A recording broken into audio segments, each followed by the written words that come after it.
researchers recently uncovered surprising information. Pontius Pilate, the Roman official known for ordering Jesus' crucifixion, disclosed secrets about Jesus before his death. So that Jesus dies. The Romans are the unwilling participants who never want to see this, who would stop it if they could.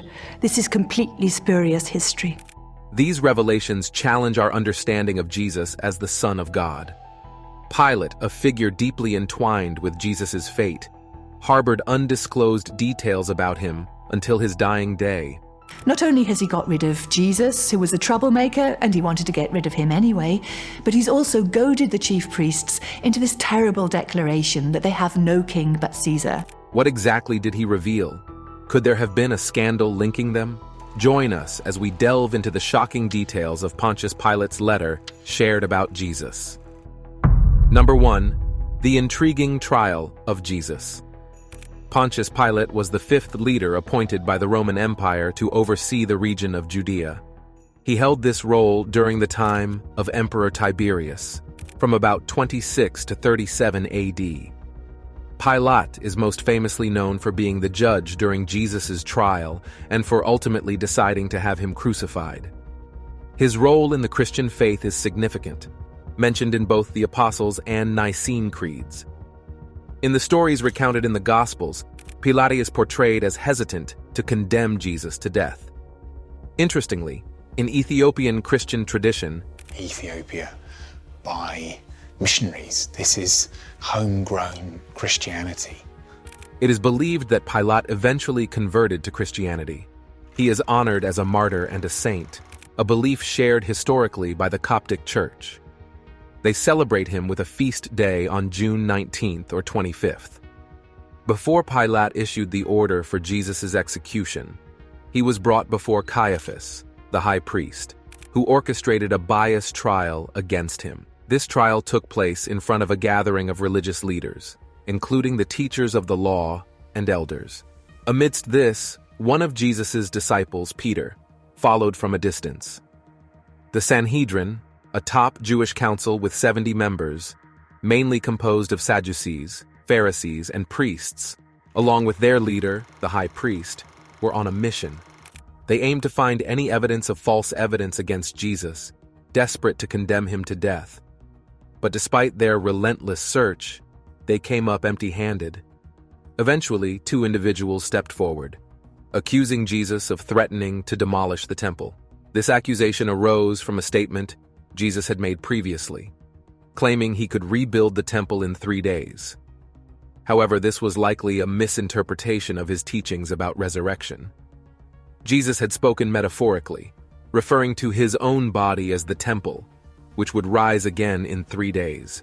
As the tension rose, Caiaphas, the high priest, directly confronted Jesus, demanding to know if he claimed to be the Messiah, the Son of God. In response, Jesus affirmed, deeply hinting at his divine nature and future glory. He prophesied that they would witness him seated at the right hand of God, coming with the clouds of heaven. Nevertheless, I say unto you, hereafter shall ye see the Son of Man, sitting on the right hand of power and coming in the clouds of heaven. Caiaphas, a prominent figure in religious leadership, condemned what Jesus said as blasphemy. Blasphemy means speaking or acting in a way considered disrespectful to God, especially according to Jewish beliefs. When Jesus claimed to be God's son, it was seen as insulting to God by the Jewish leaders. As a result, they found him guilty. Not only did they condemn him, but they also physically attacked him, spitting in his face and beating him. The Jewish leaders had multiple reasons for wanting Jesus dead. Firstly, he openly challenged their authority, calling them hypocrites. Additionally, they disapproved of his social circle, as he associated them with sinners, including prostitutes and tax collectors, whom they viewed as morally impure. Moreover, Jesus defied their Sabbath laws by performing healings on that day.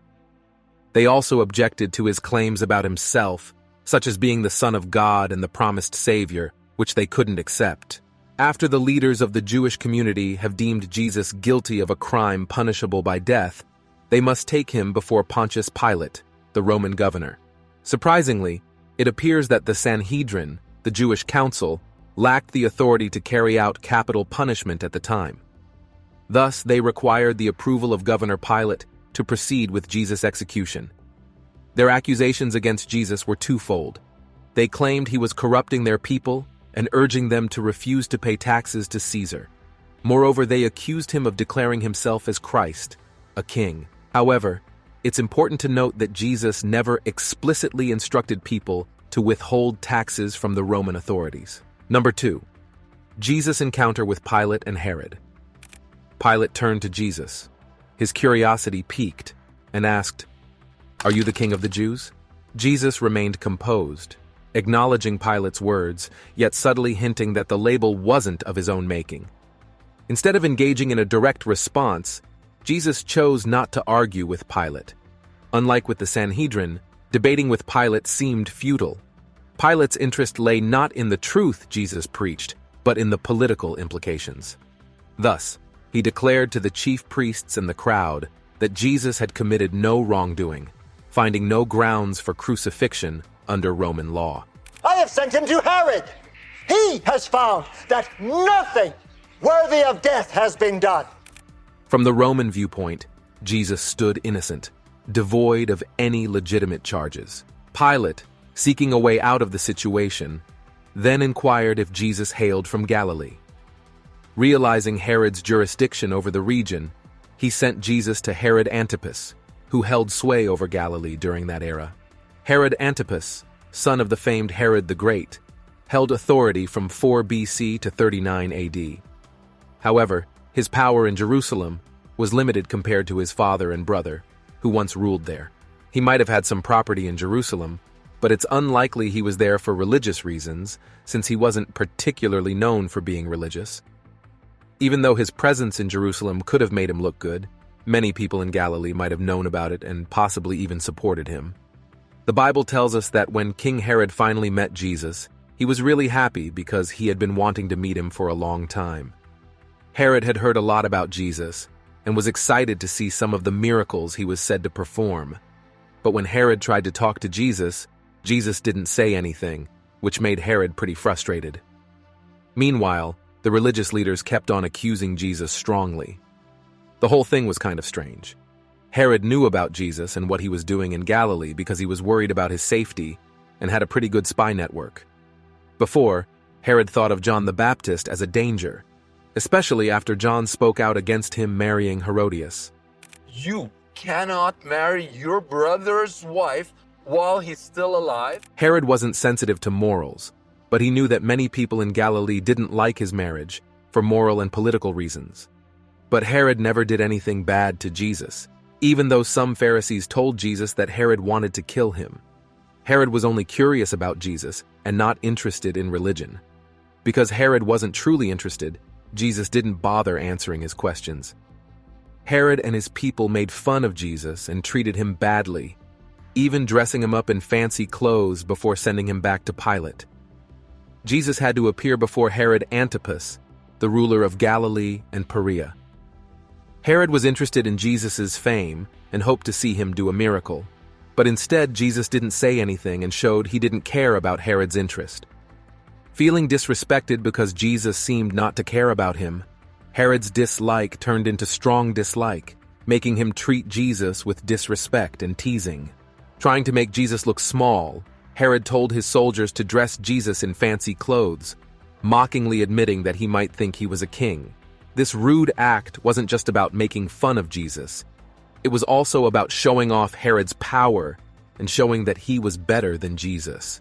It was a careful move to keep his reputation in control, especially when faced with someone who seemed dangerous. Additionally, the relationship between Herod and Pontius Pilate, the Roman governor of Judea, was complicated. Even though they didn't get along at first, having to deal with Jesus brought them closer together unexpectedly. Pilate's choice to punish Jesus even though he didn't do anything wrong shows the pressure he was under from Jewish leaders and the tense situation in Jerusalem during Passover. Pilate was focused on keeping everything in order and stable. But when it came down to it, he cared more about what was politically convenient than what was fair. So even though Jesus hadn't done anything wrong, Pilate still let him be treated unfairly. Interestingly, there was a hidden custom that was conducted in the Passover festival in Rome. Number 3. The trial of faith. In ancient Rome, during the Passover festival, there was a fascinating custom where the governor pardoned one prisoner chosen by the people. This governor, Pilate, found himself in a difficult situation. He had to choose between two men, Barabbas, known for causing trouble, and Jesus Christ, whom some believed to be the chosen one. Pilate sensed that jealousy played a role in bringing Jesus before him. So Pilate turned to the crowd and asked them a crucial question. Who should I release, Barabbas or Jesus, also called the Messiah?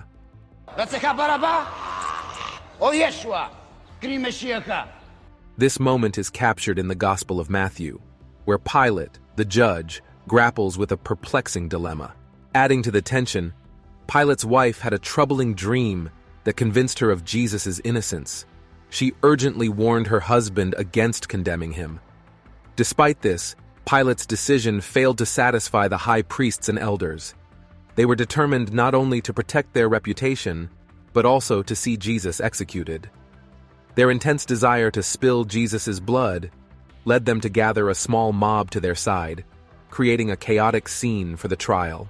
This gripping tale paints a vivid picture of the political and religious tensions of the time, with Pilate caught in the middle of it all. During all the confusion and uproar, something unexpected happened. The leaders and the crowd, in a surprising turn of events, pleaded for the release of Barabbas, a known criminal who had committed serious crimes like murder and rebellion. This raises a puzzling question. Why would Pilate even think about letting a guilty man like Barabbas go? And what made the chief priests and elders, who were supposed to uphold justice, demand Barabbas's freedom while pushing for Jesus' condemnation? Pilate, confused by this strange request, asked the crowd again. But instead of reconsidering, they shouted even louder, demanding that Jesus be put to death by crucifixion. This was the first time crucifixion was explicitly brought up during the trials. Pilate, troubled by their insistence, questioned why they were so adamant. He stated that he found no fault in Jesus deserving such a punishment. He suggested a lighter punishment for Jesus, emphasizing his innocence, which was a central theme in Jesus' teachings. However, the crowd's uproar only grew louder, insisting on Jesus' crucifixion until Pilate had no choice but to give in to their demands. To show that he wasn't responsible for what happened to Jesus, Pilate made a big show of washing his hands in front of everyone. Then he let Barabbas, a guy in jail for causing trouble and killing people, go free, just like the crowd wanted. Meanwhile, Jesus was handed over to them. But was Jesus guilty of what the Jewish leaders said? They accused him of breaking their religious rules, like healing people on the day they were supposed to rest. Whenever Jesus went to the synagogue, the Pharisees and law experts were always watching him closely, hoping he'd mess up. They were waiting for him to heal someone on the day of rest so they could catch him. They asked him, "Is it okay to heal on the Sabbath?" trying to trick him into admitting he did something wrong. In some stories, like those in Mark and Luke, Jesus starts a deep conversation by asking if it's right to heal on the Sabbath. During that time, there was a big debate among Jewish religious leaders about certain rules. But in Matthew's story about Jesus, he tells it in such a captivating way, making it easy for everyone to understand. Jesus doesn't just talk straight, he paints a picture that sticks in people's minds. He describes a scene where a sheep falls into a hole on the day of rest, making his listeners imagine themselves in that situation, wondering if they would help the poor animal. Jesus isn't just talking about sheep, though. He's saying that helping others is more important than following rules strictly. He wants people to see that being kind is what matters, even if it means breaking some religious rules. Then, to prove his point even more, Jesus does something incredible. He heals a man's hand that was all withered up, making it strong and healthy again. But instead of everyone cheering for him, the religious leaders, called the Pharisees, got mad. They don't like Jesus because he challenges their authority and does things they don't understand. Their anger and dislike toward Jesus grow even stronger because he doesn't follow their strict rules about resting on the Sabbath day. Things get intense when the Pharisees, who are Jewish leaders, team up with the Herodians, a group of people who support King Herod, to make a plan against Jesus. It's like a surprising and not-so-good partnership forming just to bring Jesus down. Now, many stories have been told about healings that occurred on the Sabbath, but one such healing particularly stood out. Number 4, the Sabbath healing. The stories in the Gospels tell people about times when Jesus healed people on the Sabbath, which was a special day for rest and worship. When Jesus healed on these days, it often caused arguments with the religious leaders. However, there's one story in Luke where Jesus heals someone on the Sabbath without any confrontation mentioned. This time, it happened in a private home, not in a public place like a synagogue. Jesus knew the rules the Pharisees had about the Sabbath, so why did he choose to heal on that day? When Jesus healed on the Sabbath, he wasn't breaking God's law. He was going against how the Pharisees understood and followed the law. In the Bible, Matthew 5:17 tells us that Jesus didn't come to get rid of the law, but to fulfill it. The main reason Jesus healed on the Sabbath was that people needed his help.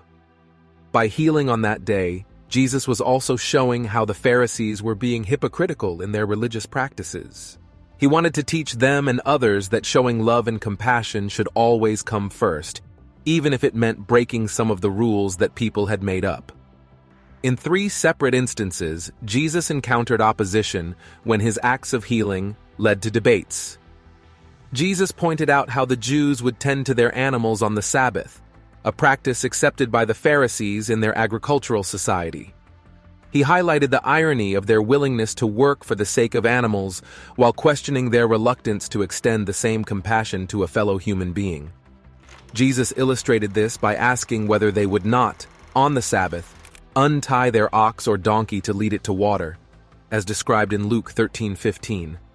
He exposed their double standard, criticizing their refusal to offer aid to a daughter of Abraham, as noted in verse 16. Moreover, Jesus' actions challenged the religious leaders' interpretation of Sabbath laws. He posed a crucial question: is it lawful on the Sabbath to do good or to do harm, to save life or to destroy it? By healing on the Sabbath, Jesus confronted the leaders with the essence of morality and compassion. Their silence in response to his question spoke volumes, indicating their inability or unwillingness to acknowledge the righteousness of doing good, even on the Sabbath.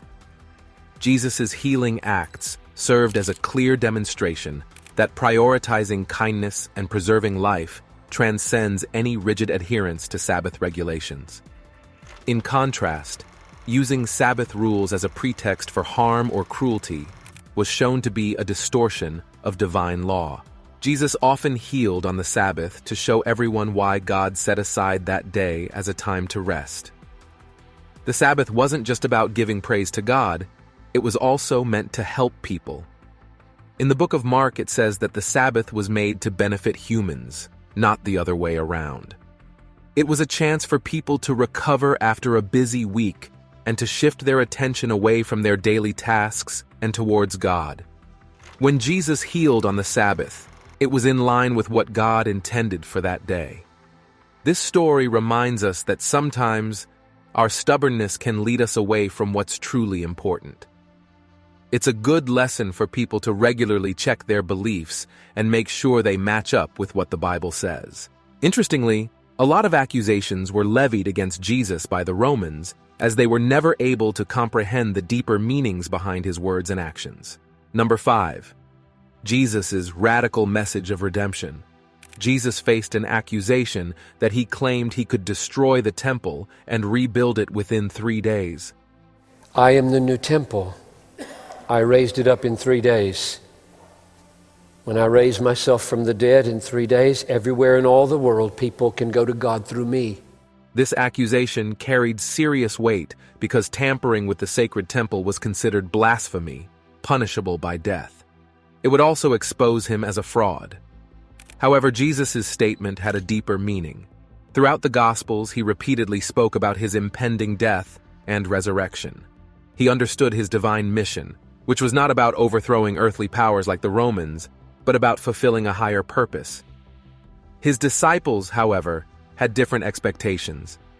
They believed Jesus to be the promised Messiah who would establish an earthly kingdom, restoring the throne of King David in Jerusalem. Yet Jesus challenged their understanding.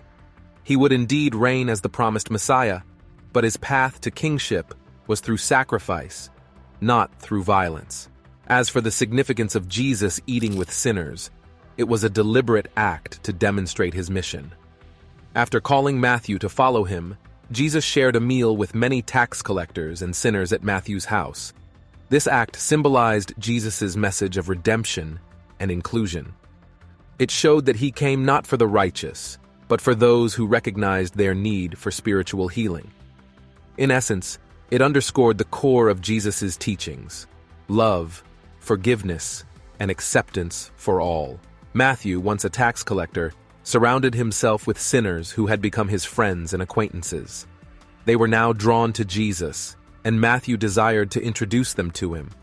However, the scribes and Pharisees, who held disdain for tax collectors, voiced their complaints. Despite this, Jesus continued to spend time with these sinners, aligning perfectly with his mission to seek and save the lost. In the time of Jesus, rabbis and spiritual leaders held significant respect in Jewish society, particularly the Pharisees, known for their strict adherence to the law and tradition. They were honored as paragons of righteousness, with almost everyone looking up to them. Yet they distanced themselves from those they deemed as sinners, those who didn't adhere to their strict rules. It was unheard of for religious leaders of Jesus' time to associate with tax collectors, who were infamous for their corruption and collaboration with the despised Romans. However, Jesus deliberately chose to dine with sinners, emphasizing the availability of repentance and forgiveness. As Jesus' ministry expanded, so did his popularity among society's outcasts, offering them hope and inclusion in a way that was previously unimaginable. Once upon a time, when Matthew became a close companion of Jesus, Jesus naturally started spending more time with the outcasts of society. It was only expected that Jesus would mingle with tax collectors and sinners because, as mentioned in Mark 21:17, he came not for the righteous, but for the sinners. The whole reason Jesus came to earth, the whole reason he died on the cross, was not for good people, it was not for perfect people. Jesus came for sinners. Jesus knew that to reach those who were lost, he needed to connect with them somehow. During a feast at Matthew's house, Jesus shattered societal norms and criticized the Pharisees' rigid rules for achieving righteousness. By dining with sinners, Jesus demonstrated that he cared more about people's inner selves than their societal status. While the Pharisees judged others based on their past actions, Jesus saw their spiritual needs. Throughout his ministry, Jesus consistently reached out to those who needed him. He surprised his disciples by engaging in conversation with a Samaritan woman, forgiving an immoral woman, and assisting a Syrophoenician woman. He even touched a leper and visited the home of Zacchaeus, a tax collector, demonstrating his willingness to embrace the marginalized. Time and again, Jesus showed compassion towards the untouchable and expressed love for those who were deemed unlovable. His actions exemplified his belief in looking beyond cultural boundaries and recognizing the humanity in everyone. But Jesus rose beyond customs and culture and was all about compassion. Number 6, the compassionate Savior. Jesus came to rescue people who had done wrong. It didn't matter to him if some people disapproved because their customs or culture said so. What mattered was saving souls, something so important it couldn't be overlooked. In John 3:17, it's mentioned that God didn't send Jesus to point fingers at everyone's mistakes, but to rescue them from those mistakes. Jesus was all about compassion, always looking out for others and sharing the teachings of God. He wasn't afraid to mingle with those who were considered bad by society. He showed that everyone deserves kindness and understanding by spending time with them and sharing meals. This had a big impact on those labeled as sinners. They could see Jesus for who he truly was, a good person, close to God, and capable of extraordinary things. His miracles were proof of his goodness, and his genuine care for others was clear to see. Jesus didn't care much for society's rules about who he should associate with. He was like a caring shepherd, searching for anyone who needed help, no matter where they were or what they'd done. When Matthew threw a party, Jesus gladly joined in. It was a perfect chance for him to spread the word about God's love to those who needed it most. He faced harsh criticism from the rigid rule followers of his time, but he didn't let their disapproval get to him. Unlike the Pharisees, who demanded people change before accepting them, he welcomed everyone as they were. He reached out to them, meeting them in their circumstances, and showed them kindness and understanding.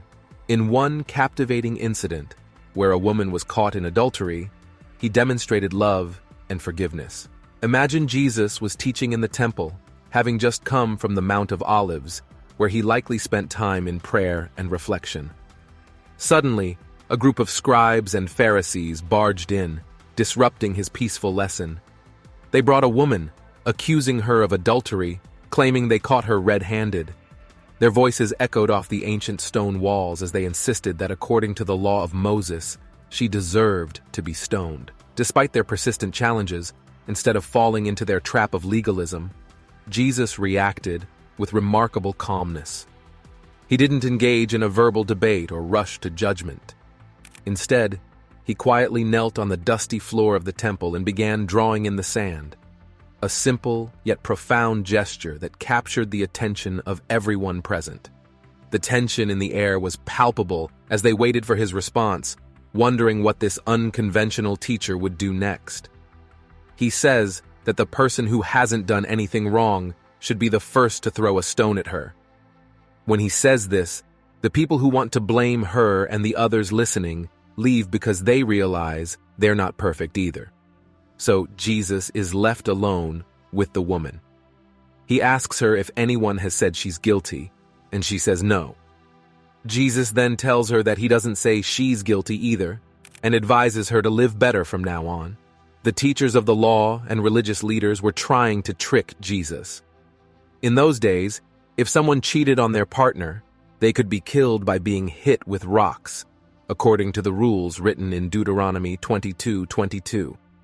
If Jesus said the woman should go free, he might get in trouble for not following the law. But if he said she should be punished, he could get in trouble with the Roman government, because only they could decide to kill someone. This would also give the Jewish leaders a reason to complain about him. In this story, Jesus is presented with a moral dilemma that tests his wisdom and compassion. The crowd's eagerness to stone the woman reflects the harshness of ancient justice systems, where punishment was often severe and unforgiving. Jesus' response not only demonstrates his belief in forgiveness and redemption, but also challenges the hypocrisy of those who are quick to judge others while ignoring their flaws. Moreover, this event showcases Jesus' ability to navigate delicate political and legal situations. By neither condoning the woman's actions nor endorsing her punishment, Jesus sidesteps the traps set by both religious law and Roman authority. His response transcends the narrow confines of legalism and instead emphasizes the importance of mercy and understanding in human interactions. The Jewish leaders, known as the Pharisees and scribes, held significant religious authority in ancient Judea. They were experts in Jewish law and were often seen as moral authorities. However, their motives in bringing the adulterous woman to Jesus were questionable. Some historians suggest they may have been attempting to trap Jesus or test his adherence to Jewish law. The setting of this event is also intriguing. It took place in the temple area in Jerusalem, likely in the court of the Gentiles, where people from various backgrounds gathered. This public setting adds drama to the encounter, as Jesus is questioned in front of a diverse crowd, including both supporters and doubters. Additionally, the response of Jesus, stooping down and writing in the dust, has sparked much speculation and debate among scholars. While the exact meaning of his actions remains uncertain, some suggest that Jesus may have been referencing Old Testament passages related to judgment and forgiveness, further emphasizing the theme of justice and mercy. Pontius Pilate, the Roman governor of Judea at the time, holds a key role in the crucifixion of Jesus. His decision to condemn Jesus to death, despite finding no fault in him, underscores the political tension between the Roman authorities and Jewish religious leaders. Pilate's reluctance to intervene highlights the complexities of power dynamics and political expediency in the ancient world. Furthermore, the manner of Jesus' death, crucifixion, was a form of execution reserved for the most despised criminals and rebels in Roman society. It was a gruesome and painful method of punishment designed to inflict maximum pain and humiliation. Jesus willingly enduring such a fate underscores the depth of his sacrifice and commitment to his mission. What are your thoughts on Pontius Pilate's shocking letter on Jesus' death? Let us have your opinions in the comments below, and if you enjoyed watching this video, make sure to give it a thumbs up and subscribe to the channel.